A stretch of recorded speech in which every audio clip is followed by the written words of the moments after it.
আল্লাহ নবী বলেছেন, বলেন সাল্লাল্লাহু আলাইহি ওয়াসাল্লাম, তোমাদের সামনে একটা জামানা আসছে, জামানা সাবরিন, কঠিন সবরের জামানা, কঠিন সবরের জামানা।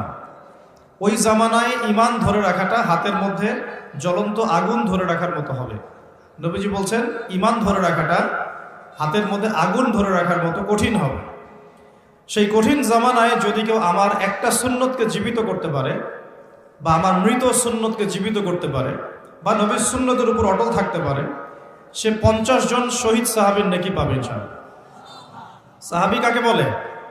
আমরা যদি আমাদের পুরো জীবনটায় যত আমল করি, এই আমলগুলো এক পাল্লায় রাখি, আর আবু বকর সিদ্দিক রাদিয়াল্লাহু আনহুর 1 রাকাত নামাজ এক পাল্লায় রাখি, কোনটা বেশি ভারী হবে?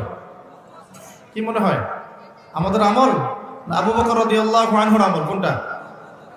নবীজি বলছেন 50 জন শহীদ সাহাবীর সমান নেকি পাবে কে?